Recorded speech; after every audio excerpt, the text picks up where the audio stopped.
Hey, how you doing, football family? Let's talk about today North Dakota State.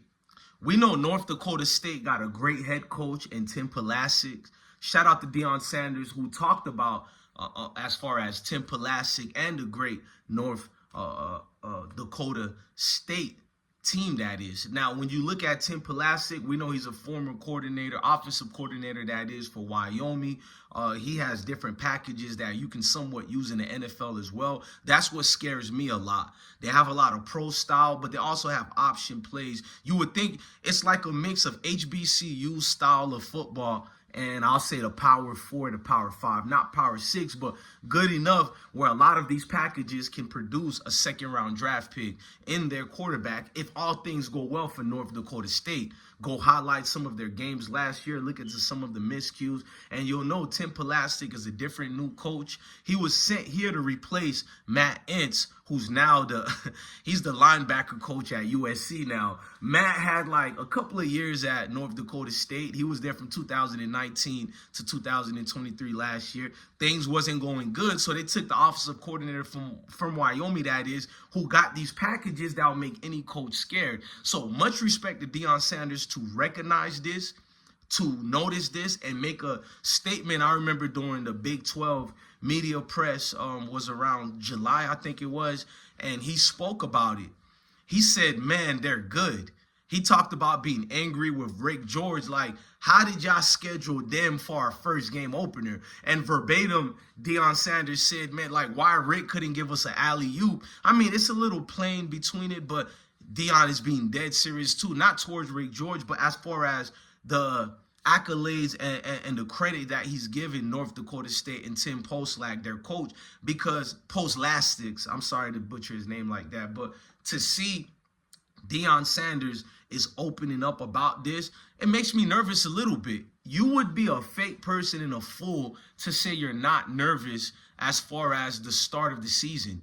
With everything that's on the line for Colorado, for Coach Prime, for those players who left certain situations to go down there in Colorado, for the residents down there in Denver, Colorado, that is, the Boulder residents, the Boulder kids who are looking at this team as far as, you know, like idols. I know it's not good worshiping idols, but role models are needed for the youth.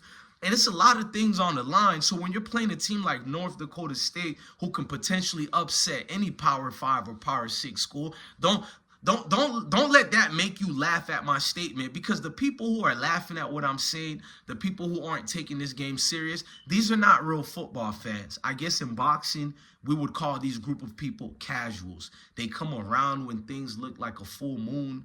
They're only looking at highlights. They're probably playing a video game all day, so they think they're knowledgeable to the game of sports that we love, which is football. And it's like these people don't know the players on the teams that they even root for. So why would I expect them to know anything about North Dakota State? And that there lies the problem. North Dakota State is being looked over at as nothing but just something in a way that's going to be run over. Like it's just dead meat in the ground. It's roadkill. And I look at it like, this is the mistake that put us in the same situation we got last year, and that's the reason we won only 4 games. It's not just the players. I've read a lot of comments on Twitter and everything. People really diminish the worth of other teams when they love a certain team. Case in point, Joe Klatt say they're either going to hate this Colorado team so much that they talk about it negative 20 times, or they're going to love it so much where they talk about it positive 20 times. Meaning that I've seen a lot of Colorado fans who haven't been paying attention to the football team. They haven't been paying attention to the transfer portal. They haven't been paying attention to the practices, or they haven't been watching channels like Well Off Media and Reach the People, all these other pundits who have been speaking on Colorado. They don't pay attention nor get engaged with our channel or any of the other bloggers. All they do is look at a failed company such as ESPN, talk about primetime and Colorado Buffaloes, and they think they're knowledgeable to what you guys and me know already. Therefore, you're going to see a lot of interjections in the comment sections or people watching. They're going to tell me you're doing too much. Bro, it's North Dakota State. And that's the difference between me, you, and many other people. I never look past no teams. These are grown young men who are very well established, especially in 2024. We're seeing the football players of today, they're actually more smarter. Now, I'm not in an argument as far as which players are better, players in the modern era or players way back. That's not what I'm doing here. I'm just telling you, in 2024, players are more acclimated to what their assignments are, to what their responsibilities are. So now when you look at it the way it is, skills can always triumphant over a team that has better talent, bro. So if North Dakota State guys stay disciplined and they execute on their X and O's, they're good. It doesn't mean they'll win, but here's how they'll win. If Colorado football team comes out there and overlook North Dakota State as merely just a weaker, less opponent that doesn't even belong in the Coliseum of gladiators with them, then right there, you know what I'm saying? The emperor got to let the people know that this is going to be the end of it. We need no more Caesars here. And that's what's going to happen for the football season. It's going to be another abysmal season and another failure. I don't look at the first year as a failure, but me being a guy that loves the wins more than the losses like anybody else, I wanted to see more wins. So I looked at it as a win as far as the future of Colorado and Deion Sanders, but it was a failure as far as the 2023 year. You would be a fool not to admit that. And I would be scared for anybody to not admit winning 4 games is a failure. It doesn't mean it's a bad year, because in money, in terms of financial stability, Colorado is just doing just fine. As far as talent, they're doing just fine. But wins and losses, they're not doing well at all. And that's not really much of an improvement from winning 1 game to winning 4 games. But a win is a win, and I'll take it. So I'm not complaining here.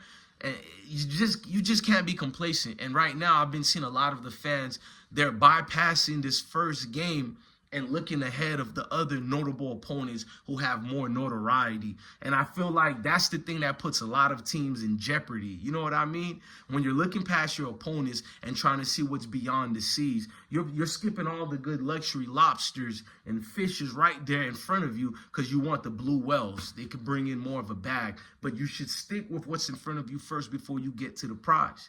And that's the problem with many institutions and many programs. Lack of discipline, complacement, and believing into your own hype.